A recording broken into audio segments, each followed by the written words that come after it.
Sarah Smith, 34, felt the strain of her existence pressed into the tired lines around her green eyes. She was a psychologist, a professional empath. Yet her own life was currently an unsolvable case study in stress and financial suffocation. The two-story walk-up in New Jersey offered thin walls against the cold October air and even thinner protection against the world she was trying desperately to keep at bay. The real problem wasn't the overdue rent. It was the lingering debt her deceased father had incurred, a reckless venture paid for with dirty money. The promissory note had been passed like a toxic baton, finally landing in the hands of the Solntsevskaya Bratva, the Russian syndicate. They didn't send politely worded letters. Leo, her 10-year-old son, was the only untainted piece of her world. He possessed her bright eyes and a keen intelligence that made him far too observant for his age. Tonight, he was hunched over a graphic novel in the small living room, the glow of the lamp creating an oasis of normalcy. Sarah watched him, savoring the fragile quiet, praying the storm would never break. It broke just after 11. It wasn't the polite knock of the landlord. It was a deafening, splintering blow against the cheap front door, followed immediately by the sound of wood shattering and hinges tearing free. Sarah screamed, a sound trapped in her throat, and shoved Leo into the narrow utility closet in the hallway. "Stay hidden, darling. Don't move, no matter what." The whispered command was fierce, infused with a primal, desperate love. She slammed the door shut just as the men entered. Two figures filled the small living room, large men in heavy dark coats that seemed too big for the space. They carried the oppressive scent of stale cigarettes and imminent violence. Their faces were brutal, their eyes cold. One of them, a mountain of muscle with a scarred eyebrow, grabbed Sarah by the arm, the force crushing her bones. "The debt is past due, Dr. Smith," the man hissed, his English heavily accented. His breath smelled of vodka and malice. "Your father's foolishness is now your problem. You come with us. Your unique skills will be payment." Sarah fought, twisting her arm, adrenaline surging. "My son is here. Let me go. I don't know anything about money. The boy is not our concern." The other man, taller and quieter, delivered a quick, sharp blow to her side. The shock stole her breath, forcing a small, choked gasp. They didn't wait for her to regain her composure. They dragged her through the splintered doorway and into the freezing night, shoving her into the back of a large black sedan that idled menacingly at the curb. The entire invasion took less than 90 seconds. The sedan peeled away, the sound of the tires squealing on the wet asphalt fading into the silence. Leo, curled beneath a pile of mismatched linens, waited until the vibration of the car engine had completely disappeared. His heart hammered a desperate, erratic rhythm against the flimsy wood of the closet door. He was terrified, tears hot and silent on his cheeks, but his mother's terrified whisper, "Stay hidden," was the only command he had ever fully obeyed. After what felt like an eternity, he crept out. The living room was a wreck. The front door an empty frame revealing the dark street. His mother was gone. He saw the hastily scribbled note he had left. The words, "Mama gone," "I go get help" smeared with his tears. He knew he couldn't call the police. The men who took his mother were too fast, too dangerous. They were the bad men, the ones who operated outside the law. Leo needed someone who also operated outside the law, someone faster and stronger. He remembered the neighborhood whispers, the gossip shared by the delivery drivers and the elderly neighbors about the massive estate just 5 blocks away, the one surrounded by the impenetrable stone wall, the armed guards, and the surveillance cameras on every corner. They called it the fortress, the home of the Moratelli family, the Moratelli boss. It was a place of power, a place where ordinary rules did not apply. It was his only chance. 10-year-old Leo, driven by a desperate courage that dwarfed his small frame, slipped out through the empty doorway. He ran, not towards safety, but towards the epicenter of danger. The cold air burned his lungs, and the streetlights blurred his vision. But the image of his mother's terrified face fueled his small legs. 5 long blocks later, he stood before it. The monolithic stone wall of the Moratelli estate. The imposing iron gates looked like the entrance to a vault. Armed, impassive guards stood sentinel. Leo ignored the security features and began hammering his small fists against the cool, unforgiving metal. Inside the vast, opulent mansion, the air was thick with the scent of fine cigar smoke and old money. Vincenzo Moratelli, 35 years old, was concluding a tense strategic meeting with his capo regimes. His power was absolute, his control frighteningly complete. Vincenzo was physically imposing. A thick, strong chest under a tailor-made suit, dark hair, and those cold, penetrating blue ice eyes that rarely held any emotion but calculation. The deal is finalized. Grimaldiro is out, Vincenzo stated, his voice a low, gravelly command that demanded instant obedience. His head of security, Sergio, approached him from the side door, an unusual flicker of agitation crossing his usually stoic face. "Boss, there's a situation at the main gate. Not an incursion. It's a child." Vincenzo paused, the movement almost imperceptible. An interruption was an insult. A child was an anomaly. He descended the grand, sweeping marble staircase with a lethal grace, every movement economical and purposeful.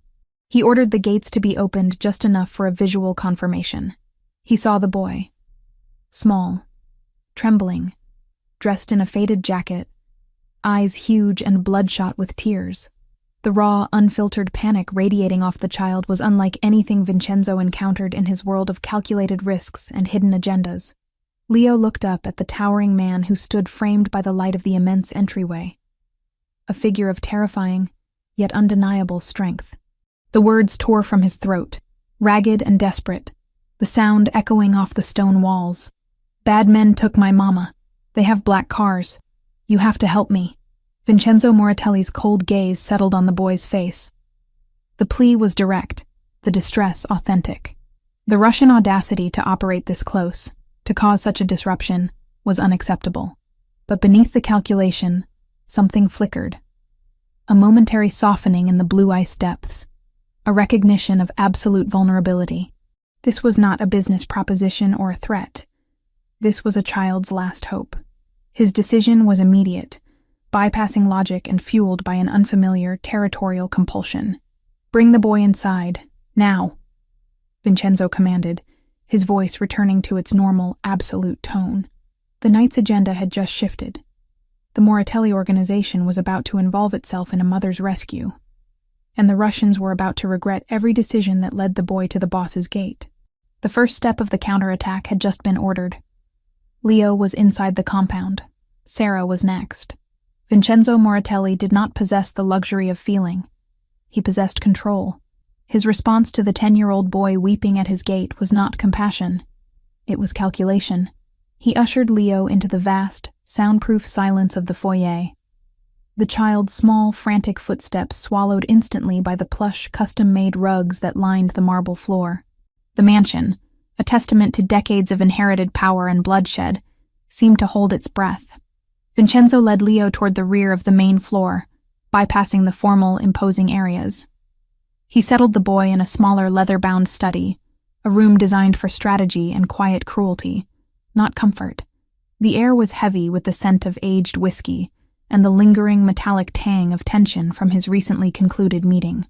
"You will tell me your name, and then you will tell me everything, without interruption," Vincenzo commanded, his voice a low, heavy chord that seemed to vibrate the expensive air. He did not shout. He did not need to. His authority was absolute, rooted in the cold, penetrating depth of his blue ice eyes. He signaled to Franco Fontanelli, one of his most trusted capo regimes, to remain in the doorway, a silent, armed sentinel. "I'm Leo." "Leo Smith," the boy managed, his voice still trembling, though the immediate fear of the street had been replaced by the paralyzing awe of his surroundings. Leo possessed a resilience that surprised Vincenzo. Most adults dissolved under the weight of his gaze. The child simply blinked and held his ground. "Good, Leo. Now, the men who took your mother. What did they say? What did they look like?" Leo recounted the terror with stark, chronological accuracy. He described the forced entry, the brutal, non-negotiable tone of the men, and crucially, the heavy Slavic accents. "They were big, Mr. Moratelli." And they kept saying something about my mom having to pay, or use her brain to help them. She's a psychologist. And the car? Vincenzo pressed. Black. Big. An SUV, I think, but shiny. I remember the smell when they broke in. Like smoke and something cheap, like bad aftershave. Vincenzo's jaw tightened, the muscle working under his tanned skin. The Solntsevskaya Bratva. They were crude, predictable. And their expansion into Moratelli territory was an act of war, an affront to the Calabrian honor that defined his organization. They had crossed a critical line, not just by seizing a civilian, but by doing so with a brazenness that suggested contempt for his authority. He rose, towering over the boy. The raw courage Leo displayed, running to the most dangerous man in the state to ask for help, was a silent testament to the mother's strength, a strength Vincenzo recognized and, against his will, respected. The mission to retrieve Sarah Smith, the 34-year-old psychologist, became instantly paramount. It was no longer a negotiation or a warning shot. It was an execution order. Franco, Vincenzo stated, his eyes fixed on the distant wall as he issued commands that would mobilize hundreds of men across the tri-state area. Seal the perimeter. No one leaves or enters without my express clearance. Activate the full intelligence network. I want immediate surveillance data on every known Russian holding site within a 100-mile radius. Use the accent and the car description. I want her retrieved, and I want every man responsible neutralized. This is a territorial violation, and the penalty is absolute. Vincenzo then turned back to Leo, kneeling once more. His face was a mask of cold resolve, but his voice carried a weight that transcended mere business. I promise you, Leo, I will find your mother. She will be safe here. You have my word. It was a silent oath, delivered not to a priest or a partner, but to a terrified child. The vow felt strangely grounding, a tether to an honor code that had nothing to do with crime, and everything to do with dominance and protection. He ensured Leo was comfortable, placing him under the direct, unwavering watch of Franco and several other trusted men. As the chaotic, precise mechanics of the Moratelli organization began to grind into action, hackers flooding the city's traffic feeds, informants risking their lives in freezing docks, Vincenzo retreated to his private office. He was already reviewing the initial report from the security detail that had inspected Sarah's apartment. The dossier was dry, detailing her financial struggle, her profession, and the destroyed front door. Then, he spotted the appendix. Personal effects recovered. He ordered the immediate retrieval of the items: a worn leather wallet, a set of keys, and 3 photographs. Within minutes, a messenger, breathless from the speed of the command, placed a sealed evidence bag on Vincenzo's massive mahogany desk. He ripped it open, his fingers, usually so precise, slightly clumsy with an unfamiliar sense of urgency. He examined the 2 recent smiling photos of Leo, then reached for the 3rd, older image. It was a small, faded photograph, the colors muted by age. It showed 3 children by the ocean. 2 boys, one older, tall and serious with dark hair, and one younger, slightly out of focus. And a girl. The girl was bright, her eyes crinkling at the corners in a genuine, unguarded smile, her light brown hair messy from the sea air. Vincenzo stared at the girl, then back at the cold, official file listing the name Sarah Smith. A powerful, disorienting wave of flashbacks hit him. It wasn't a gentle recall. It was a violent collision with his past. The smell of salt and sunblock. A relentless summer on Long Island, running through the dunes, trying to escape the watchful eyes of their parents. The endless days when they were just Vince and Sarah, building sandcastles together, sharing secrets about their terrifying, powerful families. Her laughter, bright, unfiltered, a sound that hadn't existed in his life since he was 15. The memory was so vivid, so visceral, it pulled the air from his lungs. He remembered the specific, heartbreaking day they were separated, a quick, cold farewell dictated by his family's need for him to fully embrace the Ndrangheta path. He had buried that life, brick by emotional brick, telling himself Vince was dead, and only Vincenzo Moratelli remained. Now, here she was. The same defiant green eyes, now haunted by fear, belonging to the victim of his rivals. Vincenzo felt a deep, seismic shift in his core.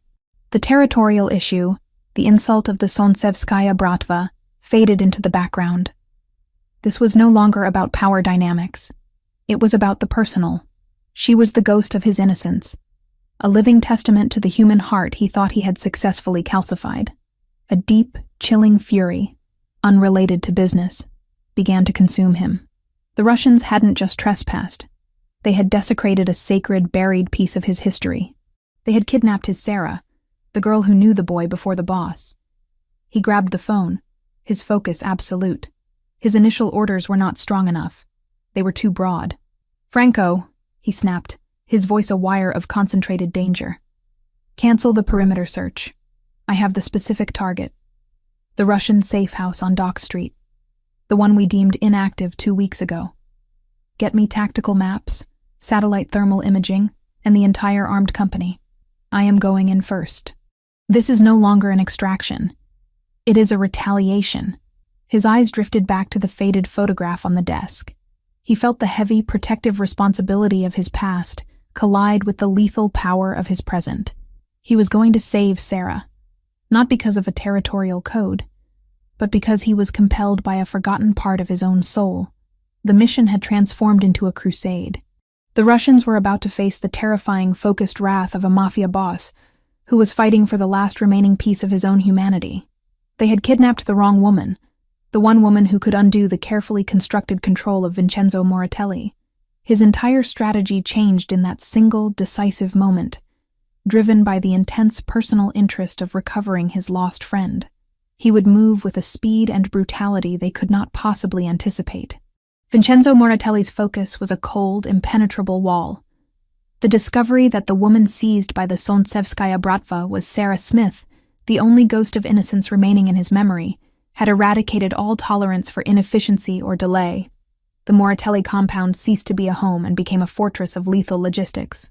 Every one of his resources, from the highly trained, silent soldiers patrolling the New Jersey streets to the elite tech unit buried deep in the mansion's subterranean levels, was harnessed toward a single, terrifying objective: immediate, overwhelming retrieval. "I want real-time thermal data on every warehouse within a 5-mile radius of that dock address. Sweep the encrypted Russian communication channels again. They are expecting a response, but not this one," Vincenzo articulated, his voice stripped of all emotion, leaving only raw, dangerous command. He stood over a massive digital map that glowed with tactical data, his dark suit blending into the shadow-drenched atmosphere of the makeshift war room. The scale of the Moratelli operation was colossal, a testament to decades of inherited power. It moved with the precise, deadly speed of an unstoppable mechanism, designed to crush any threat that dared to infringe on the boss's territory or his interests. Vincenzo had ordered the immediate deployment of 3 separate, heavily armed units, but his intentions were clear to his trusted lieutenant, Franco Fontanelli. The boss was not simply directing, he was preparing to participate. His motivation was layered. The insult to his territory was unforgivable, but the fury that truly drove the operation was the realization that the Russians had touched his past. He would make them pay for every single moment Sarah spent, breathing the stale air of their confinement. Meanwhile, Sarah Smith was utilizing the only weapon she had left: her mind. She was held in a desolate warehouse, an abandoned monument to industrial decay. The stench of stagnant water, old oil, and the faint metallic scent of tension clung to the damp concrete walls. Her hands were zip-tied behind a rusty pipe, but her spirit remained unbroken, fortified by the memory of Leo's frantic eyes. Her captors, led by Yuri, a man whose bulk and rough face suggested blunt force trauma was his solution to all problems, had been increasingly frustrated by her refusal to cooperate. They needed her specialized skills as a psychologist, likely to extract information from a key target or to verify the mental stability of a high-value asset, and her persistent refusal was costing them precious time. "We do not have time for games, Doctor," Yuri snarled, slamming his fist onto a nearby oil drum. The noise was deafening in the confined space. "Your son is 10 years old. A mother should comply." Sarah, though her pulse hammered against her wrists, forced herself to inhale slowly. Her training taught her to observe, to analyze stress points, to find the deep-seated fears that motivated even the most monstrous behavior. Yuri was not motivated by conviction. He was motivated by fear of his superiors, coupled with a desperate need to appear competent. "I observe that your hand is trembling, Yuri," Sarah countered, her voice low, measured, devoid of hysteria. She focused on the precise articulation of the words, lending them an analytical weight. "Your organization is exposed. You made a reckless error by kidnapping a civilian in a rival's territory. You are afraid that your superior, whoever he is, will blame you for the Moratelli retaliation that is already coming." She pressed her advantage, using her professional knowledge to dismantle his bravado. "I am refusing to cooperate not because I am foolish, but because my cooperation is your only currency. If I give you what you want now, you have no reason to keep me alive. But if I remain a problem, a complex, unique problem that only you can solve, you buy yourself more time. You are trying to survive, Yuri. So am I. Let's not make decisions based on desperation." Her calculated resistance was maddeningly effective. She exploited the hierarchy of the Solntsevskaya Bratva and Yuri's inherent insecurity. He was expecting weeping, passive compliance. Instead, he faced cold, clinical analysis of his own failure. She was not a victim. She was a frustrating, intelligent obstacle, a psychological challenge that defied the simple solutions of violence and threat. Her refusal was, paradoxically, her most potent defense, proving her strength and intelligence, buying crucial hours. Vincenzo, unaware of Sarah's masterful psychological maneuvering, saw only the ticking clock and the escalating risk. The satellite feeds confirmed the Dock Street location. The intelligence suggested a heavy Russian presence, confident in the secrecy of the location, and expecting the Moratelli response to be a calculated siege, not a direct assault. He stood before Franco and his inner circle, his decision solidifying with the weight of destiny. His eyes scanned the tactical map, the entry points, the sightlines, the escape routes. The established protocol for a boss of his magnitude was to remain safely off-site, directing the operation via encrypted comms. The risk of capture or death in a direct assault was simply too high. But protocols meant nothing when his past, the last shred of the boy named Vince, was on the line. They took her because they think they can use her. They think she's a pawn, Vincenzo stated, his voice a low rumble of lethal intent. They will learn she is a direct link to me. I will not wait. I will not compromise the extraction by trusting others with the final push. He knew the danger. He was choosing to place himself at the spearhead of the attack, a highly dangerous choice for the leader of the Ndrangheta branch. But the fury over the violation of Sarah, the woman who carried the secret of his childhood innocence, was too strong. He was going not just for rescue, but for retaliation. He needed to be the one to deliver the punishment, to reclaim what was intrinsically his, both by territory and by history. "We move in 10 minutes, Vincenzo concluded, strapping the holster for his Sig Sauer tightly to his side. He looked at Franco, his expression resolute. "No quarter. This is not a negotiation. It is a cleansing. And I am leading the first team through the primary breach point." Franco, a man who understood the language of organized vengeance, did not argue. He simply nodded and began issuing the final chilling orders to the heavily armed, tactical Moratelli team. The air in the mansion crackled with the energy of imminent violence. Vincenzo had made his choice, driven by a personal imperative that transcended all logic and self-preservation. He was going to face the Russians head-on, and they would soon discover the terrifying consequences of making his friend, his forgotten past, their reluctant captive. The countdown had reached 0. The only direction left was forward, into the fire. The Moratelli strike was not an attack, it was an eradication. It was executed with the chilling surgical precision that characterized Vincenzo Moratelli's entire empire, a stark contrast to the reckless, crude violence of the Solntsevskaya Bratva. The chosen location, a desolate, sprawling warehouse complex on the New Jersey docks, reeked of stale fish, rust, and the oppressive silence of an area long abandoned by legitimate business. The cold pre-dawn air clung to everything, amplifying the sound of distant waves, and soon, the decisive tread of heavy combat boots. Vincenzo moved at the head of the formation, flanked by Franco Fontanelli and his most lethal operators. The Moratelli men were clad in tactical black, their movements fluid and practiced, minimizing noise and maximizing lethal efficiency. Vincenzo, despite his position as boss, carried the largest share of the danger, his custom-tailored bulletproof coat offering minimal assurance against the potential ambush he knew the Russians might attempt. The rage he felt, not just over the territorial insult, but over the violation of Sarah Smith, the living memory of his youth, lent his actions a terrifying, focused intensity. He wasn't thinking of market share or leverage. He was thinking of reclaiming what was intrinsically his. They breached the main structure through a seldom-used service tunnel, the explosion required to clear the path muted by tactical dampeners. The breach was sudden, complete, and terrifyingly silent. The instant the structural integrity of the Russians' defensive perimeter was compromised, the Moratelli forces poured inside. The warehouse interior was cavernous, illuminated only by weak, dusty overhead lights and the muzzle flashes that immediately erupted. The confrontation was quick, brutal, and asymmetrical. The Russians were prepared for a siege, not a direct internal assault led by the boss himself. Their positions were compromised, their defenses outflanked. The Moratelli strategy was flawless. Isolate, neutralize, secure the target. The air filled with the deafening cacophony of automatic fire, the metallic tang of spent casings, and the sharp, visceral scent of hot blood. A smell Vincenzo was intimately familiar with, but one that tasted different now, fueled by a deeply personal fury.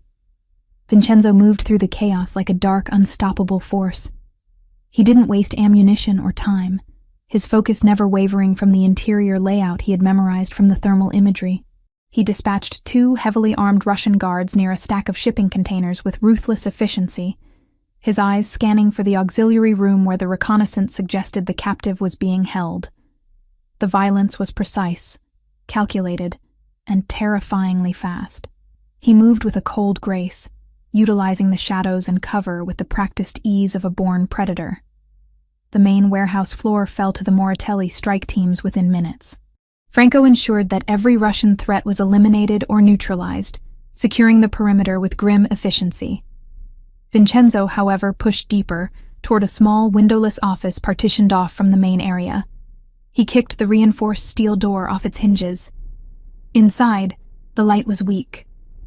Sarah Smith was slumped against a rusty pipe, still partially bound, her face pale, her beautiful green eyes wide with terror, but still holding a fierce, desperate intelligence.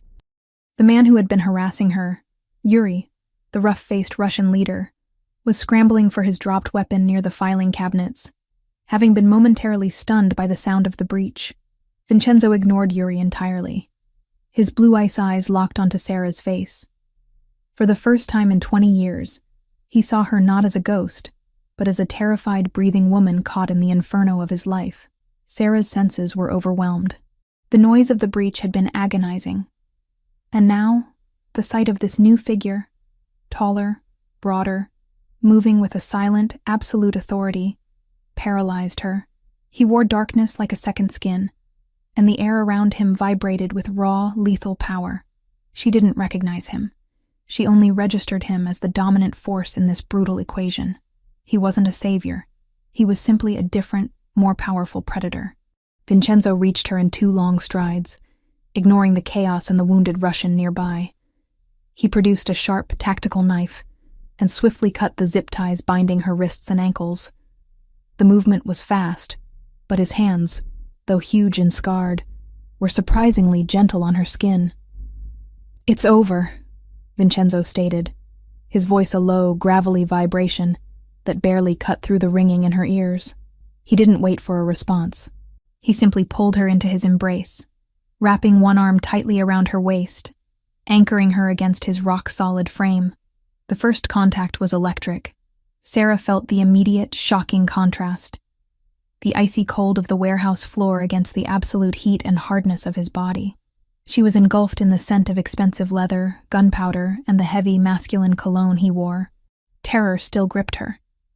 She was in the arms of a mafioso now, but underneath the terror, she felt something wholly unexpected. Absolute, undeniable security. It was the shield of a tank protecting a tiny, vulnerable flame. Her entire body sagged against him, accepting the protection he offered without question, her heart hammering against his chest. "Who are you?" she gasped, the question thin and lost. Vincenzo merely tightened his grip, his attention on the door. "Irrelevant. We're leaving." He half lifted her, supporting her weight as they moved swiftly toward the main exit. Meanwhile, Yuri, the Russian lieutenant, having recovered slightly from the initial shock, watched the boss's face as he secured the woman. Yuri's superior, the leader of the local Sontsevskaya faction, had warned him about a potential response, but had never foreseen the boss himself leading the charge. Yuri recognized the man instantly from internal intelligence reports. Vincenzo Moratelli. But it was the cold, personal fury in Moratelli's blue eyes, a look that transcended simple business rivalry, that spoke volumes. Moratelli wasn't just collecting property, he was taking something he cherished. As Vincenzo navigated the chaos with Sarah pressed against him, they passed through the main warehouse floor. The Moratelli men were already mopping up the resistance, their efficiency terrifying. The escape was not subtle. It was a powerful, orchestrated withdrawal, protected by sustained cover fire to deter any Russian counterattack. The escape route led them through a side entrance, where armored SUVs were idling. Just as they reached the vehicles, Yuri, fueled by a mixture of desperation and professional failure, managed to fire off a desperate, uncontrolled burst from a submachine gun. The bullets impacted the wall mere inches from where Vincenzo and Sarah were passing, the sound deafeningly close. Vincenzo shoved Sarah into the back of the SUV, shielding her completely with his own body before diving in after her. He didn't flinch, didn't spare a glance backward, only issuing a final chilling command into his headset. Confirm kill on Yuri. Ensure no survivors remain to tell the tale. The Moratelli message is delivered. The SUV peeled away, leaving the dockland silence to swallow the screams and the gunfire. Inside the armored vehicle, the air was suddenly quiet. Only the steady, rumbling vibration of the powerful engine filling the space. Sarah was huddled against the cold leather seat, still hyperventilating, the smell of gunpowder clinging to her hair. She stared at the man beside her. The man who moved like death, yet had saved her life. He was magnificent and terrifying, and he had claimed her in the inferno without a single word of consent. Vincenzo didn't look at her immediately. He was communicating with Franco, ensuring the Moratelli forces had withdrawn without casualties. His voice was all business, controlled, and absolute. The operation was a resounding success, a complete victory for the Moratelli family. But the confrontation had not ended the danger. It had merely escalated it. Hours later, the local head of the Sontsevskaya Bratva, having received Yuri's last scrambled transmission, was left with a single, horrifying truth. The Moratelli boss had personally intervened. He had risked everything for the woman. This was not a turf war, it was a vendetta, and their immediate retaliation had failed. The Russian leader, his face contorted in a mask of vengeful rage, made a solemn oath to his remaining men. The Calabrese boss has stolen our asset and embarrassed our name. He thinks he can hide her in his castle. He has just signed the death warrant for that woman and his entire family. He chose to make this personal. We will make him regret that decision with every breath he takes. Moratelli will pay 100 times over. His woman is now a target of the highest priority. Find her. Bring her back, or burn the city trying. The successful rescue by Vincenzo had ignited a far more dangerous, focused vendetta from the Sontsevskaya Bratva, setting the stage for the continuing lethal drama. Sarah was safe, but the boss's intervention had tied her fate permanently to the escalating, unforgiving world of Mafia warfare. The escape was complete, but the war for her safety had just begun. The black-armored Suburban slipped through the main gates of the Moratelli estate, with the practiced ease of an apex predator returning to its den. The sun was now high, casting sharp, defining shadows across the perfectly manicured lawns and the towering stone facade of the mansion. Inside the vehicle, the air was still thick with the metallic tang of fear and gunpowder residue, a stark, unwelcome contrast to the overwhelming silence of safety. Sarah Smith's physical exhaustion was almost complete.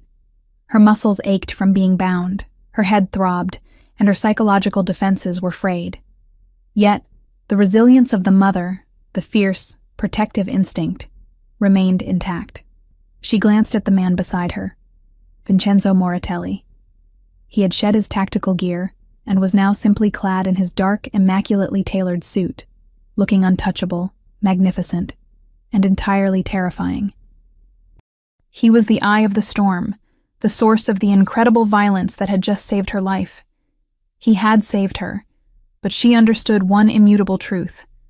She was not free. She was simply the latest, most precious asset secured in his high-stakes world.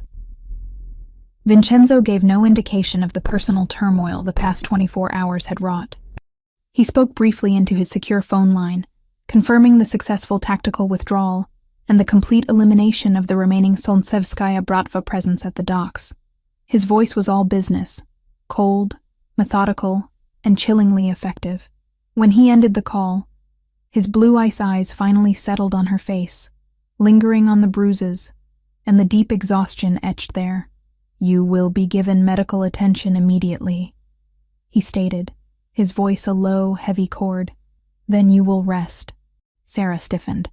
"I need to see Leo." "You will see your son," Vincenzo conceded, a flicker of something unreadable crossing his gaze. "But you will do so inside, under observation." We have reached the point of security. The interior of the mansion was a study in severe, unapologetic luxury. Marble floors that felt colder than the dock air, soaring ceilings, and art that looked less like decoration and more like strategic investment. It was opulent, but utterly devoid of warmth, a monument built to power and fear. She was guided through a vast, silent hall by one of Vincenzo's enormous, dark-suited men, feeling like an alien in this environment. The culmination of the rescue, the raw reason for her survival, occurred in a sun-drenched library, where the massive windows offered a serene, almost deceptive view of the autumn gardens. Leo, her 10-year-old son, was sitting on a plush sofa, drawing intensely, his small form dwarfed by the sheer scale of the room. He was under the quiet, protective watch of Franco Fontanelli, Vincenzo's lieutenant, who rose respectfully as they entered. "Mama!" The sound of his voice, high-pitched with relief and pure, unadulterated love, broke the dam. Sarah's sophisticated psychological training, her resilience, her carefully constructed composure, all shattered instantly. She cried out his name and stumbled forward, the strength finally leaving her legs. Leo launched himself into her arms. The resulting collision was a messy, desperate reunion, a flurry of tear-soaked kisses, frantic hugs, and incoherent whispers of relief.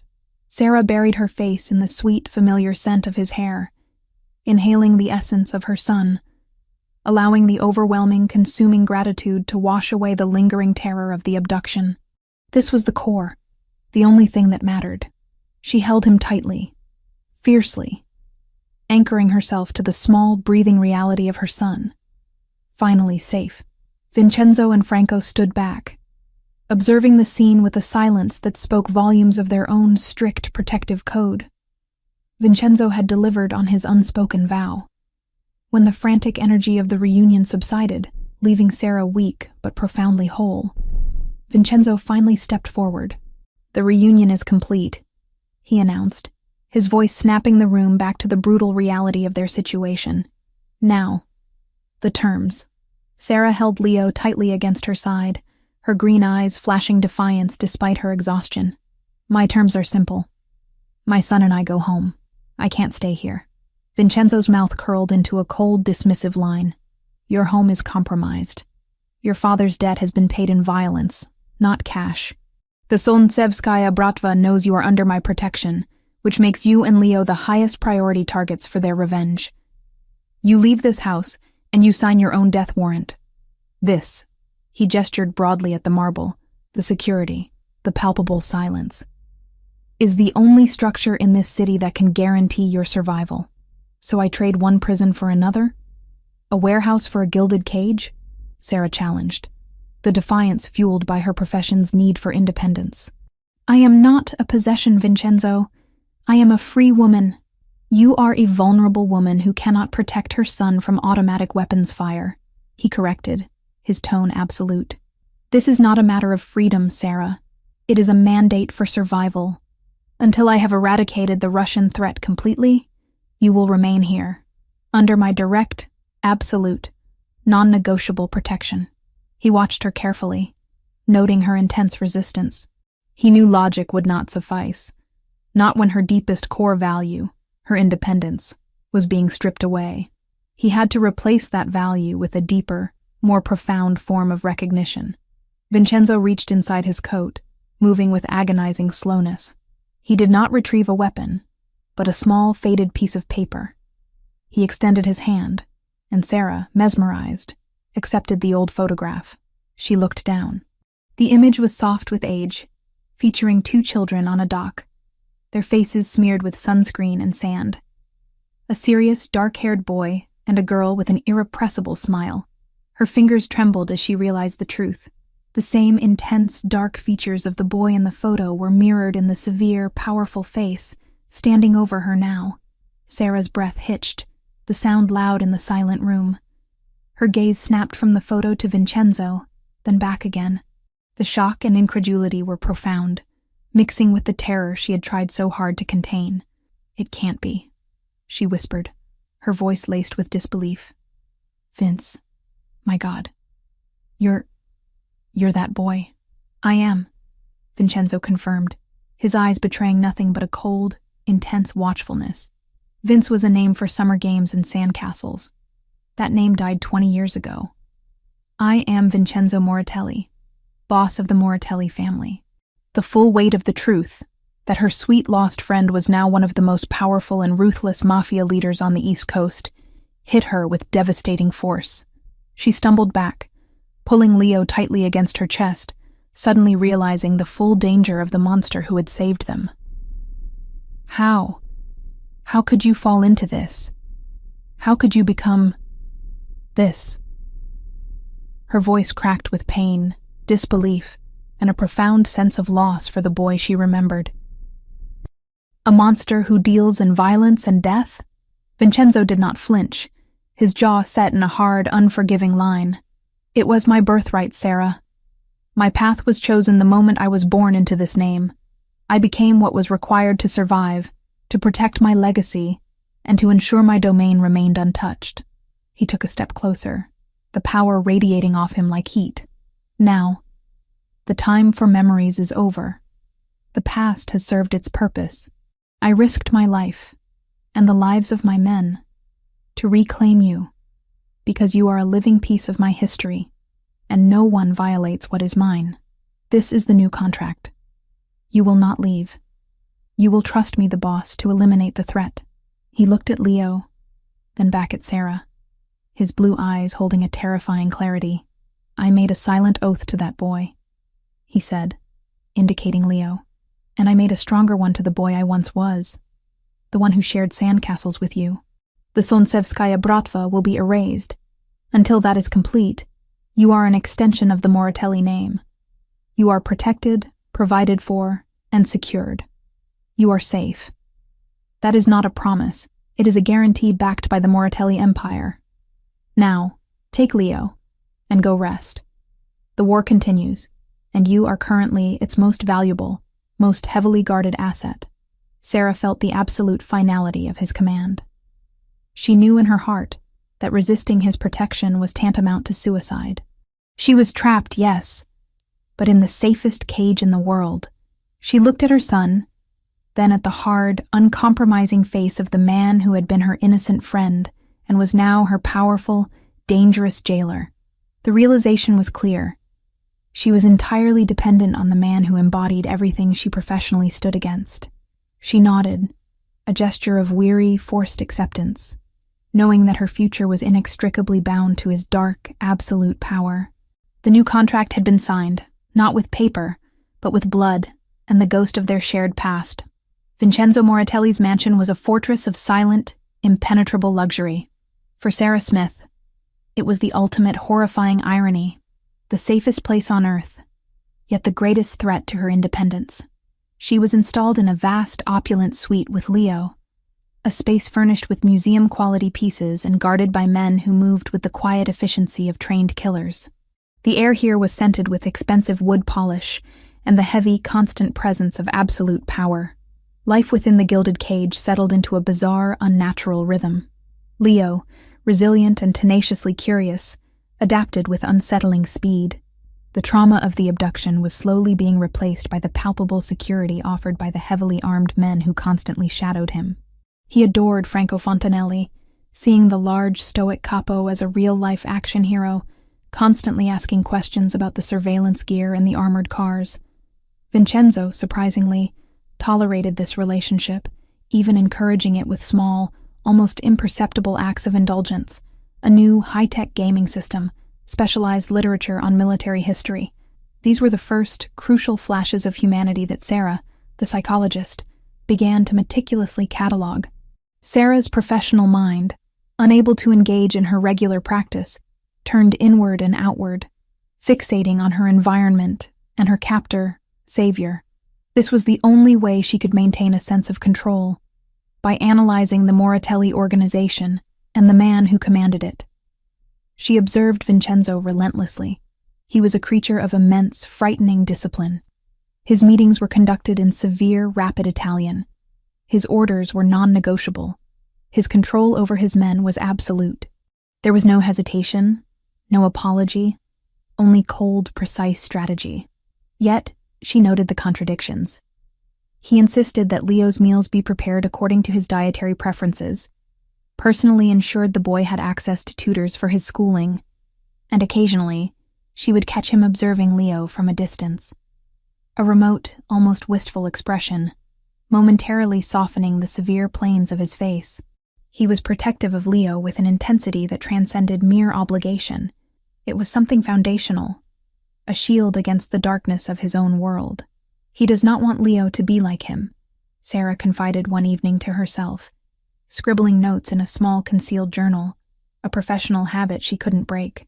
The boss is protecting the boy's innocence, perhaps trying to protect the innocence he himself lost. He compartmentalizes ruthlessly. The family man is separate from the boss, but the separation is failing. Leo is the key to his humanity.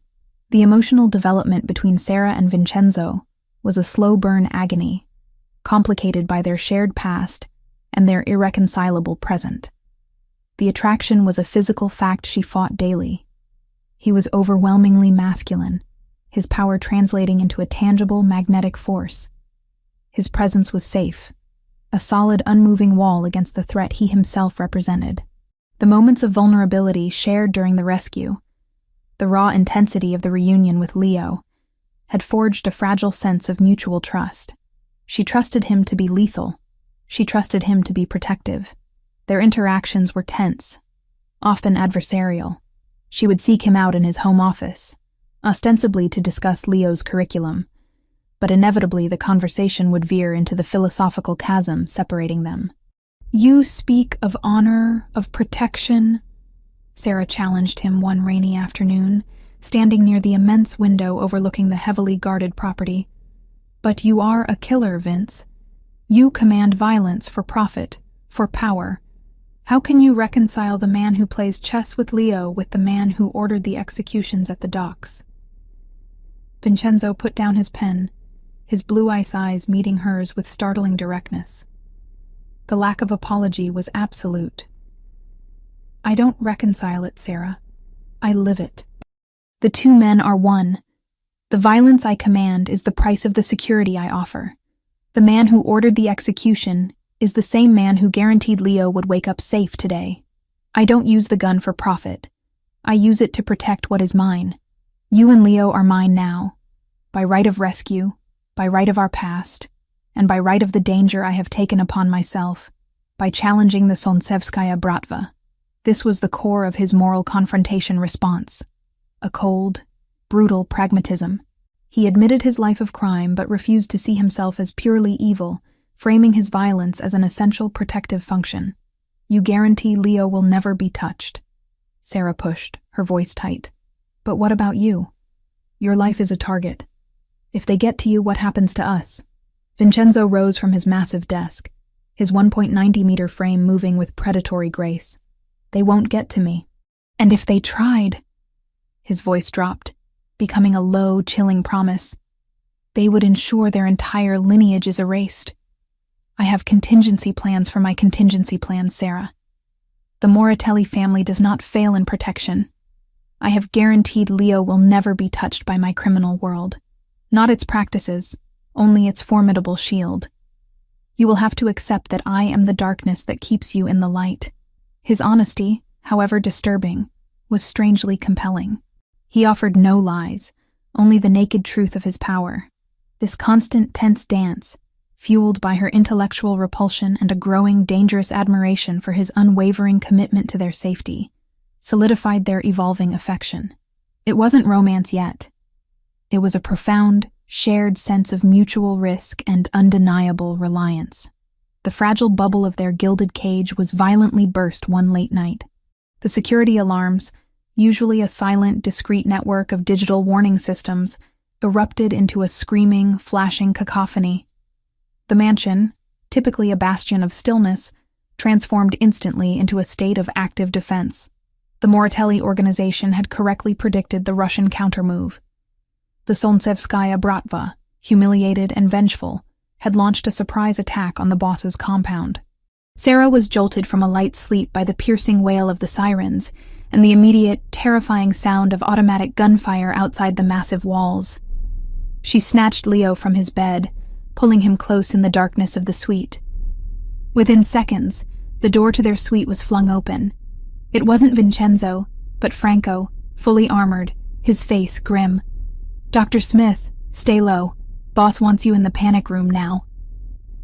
The house shook from a sustained burst of fire against the outer wall. Sarah could hear the shouted commands of the Moratelli guards returning fire, the deep, heavy thud of controlled explosions, and the continuous rattle of weaponry.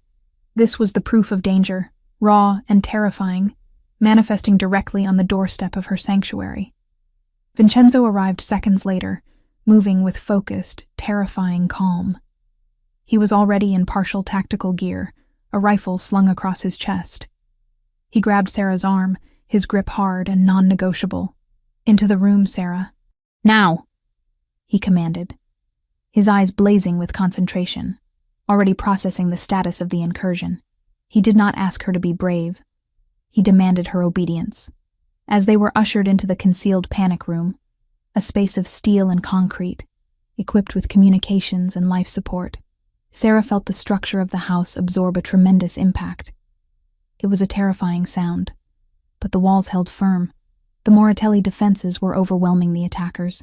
The realization hit Sarah with the force of the blast outside. The security of the mansion, the heavy artillery, the presence of Vincenzo Moratelli and his army. This was not a prison. It was a shield. Her freedom was an illusion outside these walls. Her only viable existence, her only guarantee of seeing Leo reach adulthood, lay within this gilded cage.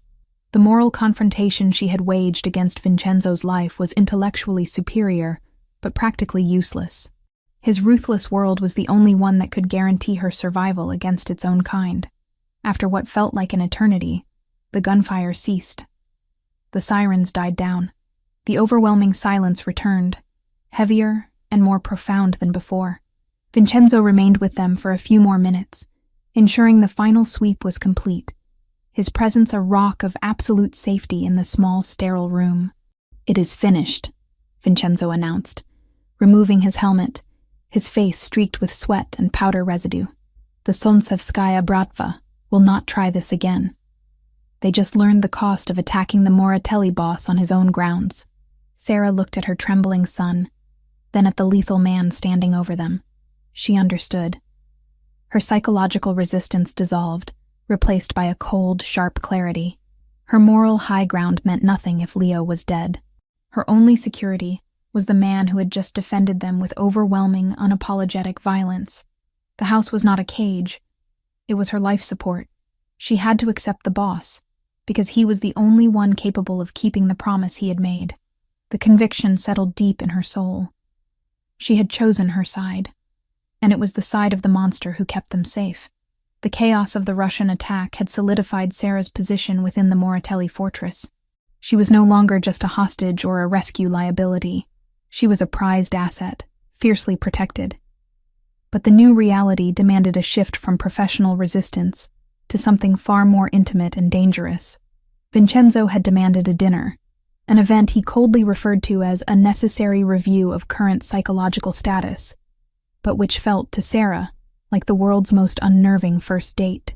They sat in the small, rarely used dining room adjacent to the main library, a space that was both opulent and strangely intimate. A single crystal chandelier cast a warm, deceptive glow over the table, which was set for two with heavy silver and pristine linen. The only other person present was a silent server, who moved like a ghost, ensuring their every need was met without ever making eye contact. The contrast was jarring. The smell of fine, expensive food and wine set against the memory of blood and automatic gunfire from the previous night. Vincenzo, immaculate in a black silk shirt that highlighted the powerful contours of his chest and shoulders, watched her over the rim of his wineglass. His blue ice eyes were steady, assessing. "You are quiet," he stated, breaking the prolonged silence that had been stretched thin by mutual tension. I had anticipated a more aggressive line of questioning after last night's demonstration. Did the reality of the situation finally silence the psychologist? Sarah took a slow, steadying breath. She had spent the day preparing for this confrontation. She knew she couldn't fight his power physically, but she could attack the fortress of his mind. She would use her profession to probe the man who used to be Vince. "No, Mr. Moratelli," Sarah replied, her voice firm, despite the tremor in her hands. "The reality of the situation simply provided me with new, conclusive data. You are not just a businessman or a criminal. You are a shield, and a highly effective one. But I still need to understand the structural flaws in that shield. Why did you risk leading the assault yourself? It was unnecessary for the success of the mission, and catastrophically dangerous for your organization." Vincenzo tilted his head, a minuscule gesture of acknowledgement. Protocol dictated a perimeter siege. Instinct dictated the front line. The Solntsevskaya Bratva did not just take a woman. They took something that belonged to my past. That requires personal, overwhelming retribution. And what exactly belongs to your past, Vince? Sarah pressed, deliberately using the name of the boy he had claimed was dead. This was the start of the psychologist in action. She was using the past to breach the present. The woman who knew you when you built sandcastles, or the shame of the boy whose innocence you had to murder to survive. Which one was worth the risk? The question was a direct hit. For a fleeting moment, the mask of the boss fractured. A deep, cold pain flashed in his eyes, immediately buried beneath layers of control. "You probe too deeply, Dr. Smith," Vincenzo warned. But there was no real heat in the warning. He was, she realized, intrigued by her audacity, perhaps even starved for a conversation that wasn't built on fear or deference. "It is my job," Sarah countered, leaning forward slightly, her green eyes intense. "And your problem is that you think you can separate the man who shared secrets with me from the man who runs a criminal empire. You can't. The emotional wall you built, the one that keeps you cold, efficient, and ultimately solitary, is based on the brutal self-sacrifice of that 10-year-old boy. He sacrificed his heart for the sake of survival. And every time you look at Leo, you see what you gave up." The room seemed to shrink. Vincenzo put his wineglass down, the sound of the crystal against the polished table a sharp punctuation mark. He stared at her, not with anger, but with a profound, terrifying recognition. She hadn't just analyzed him. She had seen his soul's most guarded wound. "The burden is absolute," Vincenzo finally admitted, his voice barely a rasp, confirming the crumbling walls. This was not a conversation he had ever had, or ever expected to have. "I carry the weight of my father's mistakes, the loyalty of 2,000 men, and the expectations of a legacy built on blood. There is no room for softness. Softness gets people killed." Vince had to die so Vincenzo could guarantee control. "The only thing that tethered me to that past was the thought of you. Living a clean, separate life when they took you. That tether snapped. The world became simple again. Eliminate the threat. Reclaim the asset. ensure survival. You speak of reclaiming an asset, Sarah murmured, her professional facade wavering, replaced by a deep, complicated empathy. She saw the true burden, the crushing solitude of the man who could never be weak. But you feel a responsibility for me, beyond the asset ledger. You feel something for the boy who lost his friend. Vincenzo pushed his chair back and rose, moving around the table with predatory grace, until he was standing directly behind her. He placed his large, warm hands on her shoulders, the touch electrifying. It was a gesture of command, but also one of profound, magnetic connection. I feel the constant, agonizing draw of what could have been, he whispered, his breath warm against the sensitive skin of her neck. I feel the need to possess the one person who knew me before the stone was set. I risked everything not for property, Sarah, but for reassurance. And now that I have you, the need to keep you safe, to keep you here, in my light, where I can see you, is absolute. The tension in the room was now a living thing, thick and suffocating. Her skin prickled under his touch, the repulsion for the boss battling the overwhelming physical pull toward the man who had just laid bare the loneliness of his power. His hands slid down her arms, resting on the chair, effectively caging her in. Sarah lifted her gaze, meeting his, the attraction finally overriding the fear. In his eyes, she saw not just the killer, but the isolated man she had just dissected. The raw vulnerability she had uncovered was the final, devastating trigger. She reached up, her fingers trembling, and cupped his harsh, unshaven jaw. The move was an act of both desperate comfort and reckless surrender. "You're still a boy, Vince," she whispered, her voice husky. "Just a very lonely, very dangerous boy." Before she could process the audacity of her action, Vincenzo bent down. His mouth claimed hers with a fierce, possessive intensity that eclipsed everything else. This was the first kiss, not gentle, not tentative, but a profound, desperate act of communication. It was the crushing release of 20 years of buried memory, the collision of two worlds, the acceptance of her analysis, and the dominance of his desire. His lips were demanding, his kiss absolute, tasting of rich wine and the fundamental danger that defined him. She responded instantly, fiercely, clinging to the lapels of his silk shirt, allowing herself to be swallowed whole by the terrifying, exquisite safety he offered. When he finally pulled back, breathing heavily, his forehead rested against hers. The silence returned, but it was charged, vibrating with the devastating connection they had just forged. Vincenzo did not press for more. He simply held her captive in the small, intimate space between them. The moment was defining, but not complete. The complexity remained.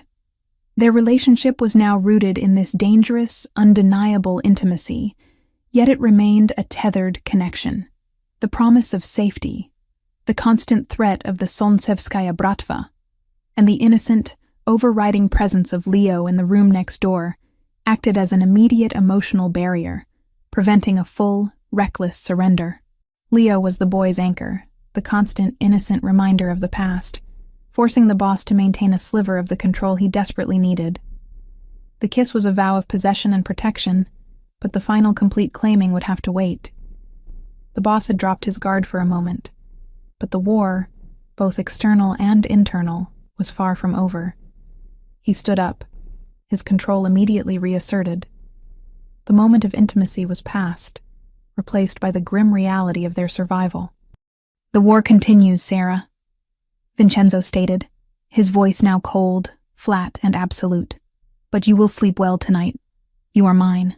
The mansion, once a cold monument to Vincenzo Moratelli's power and solitude, slowly, irrevocably, began its transformation.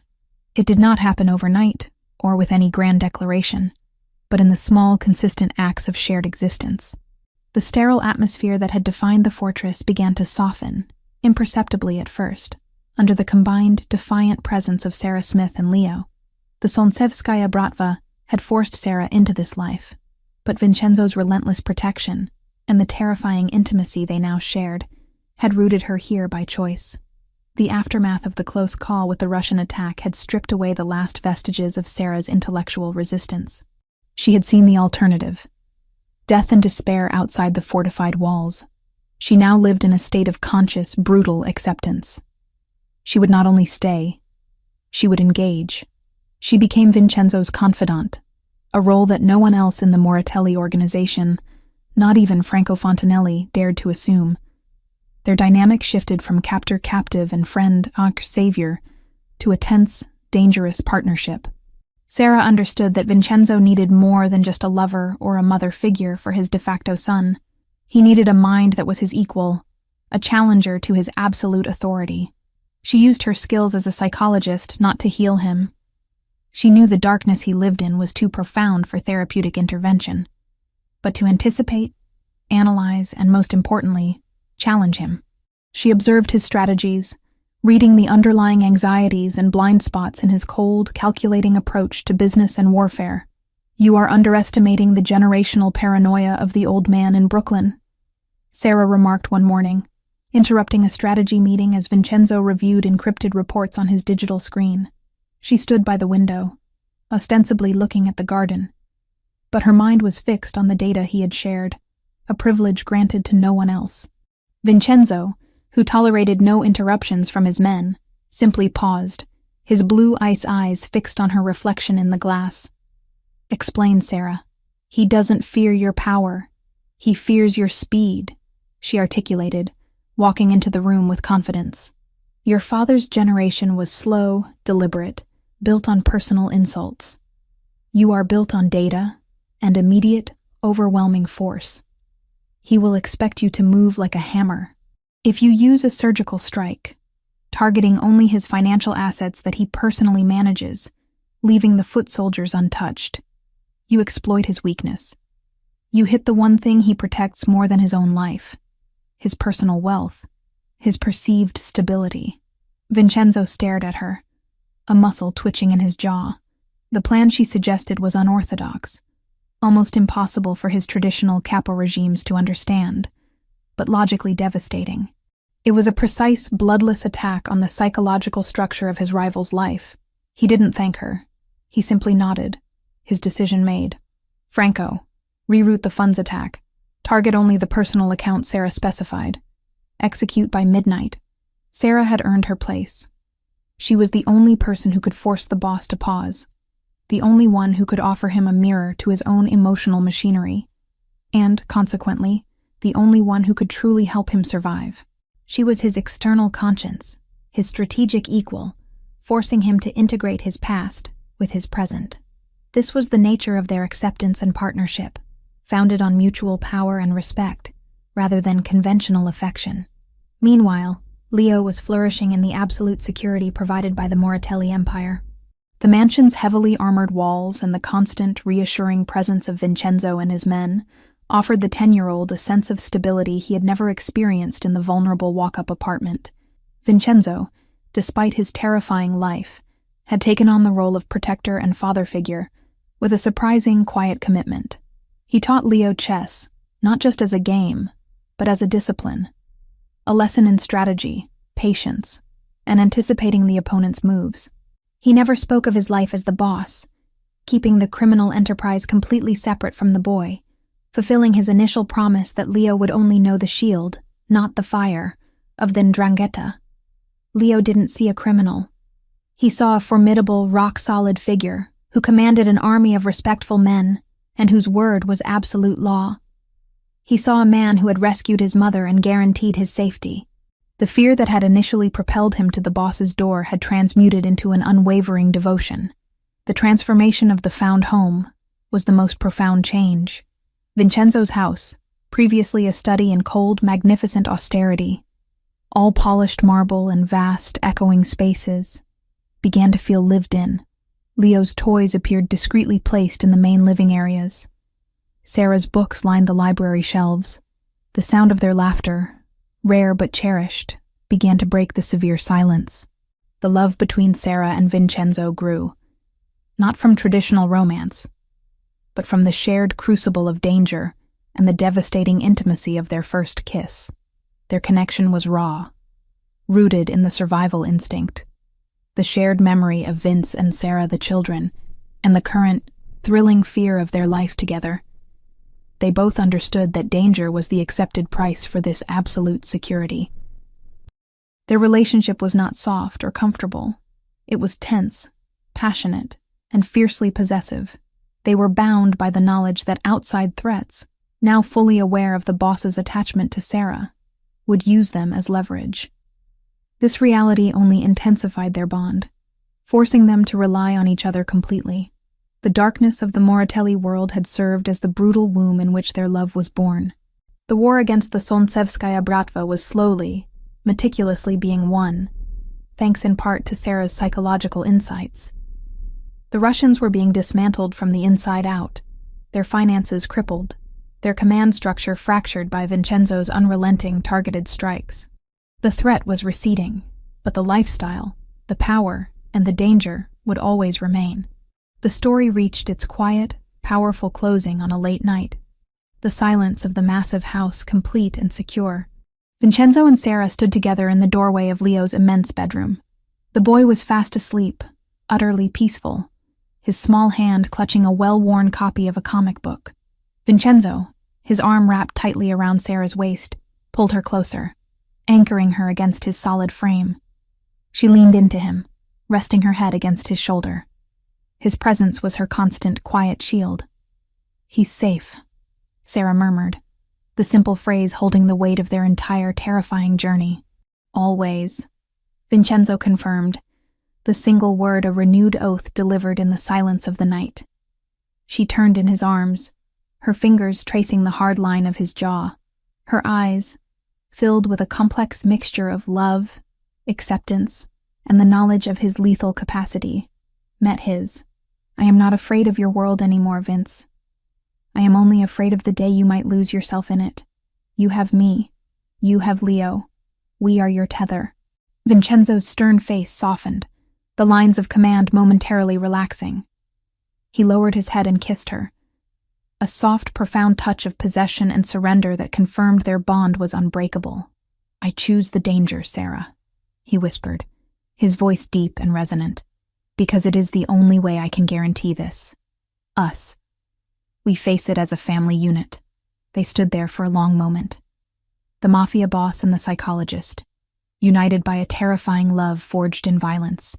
They were ready to face the world of power, crime, and relentless danger, together.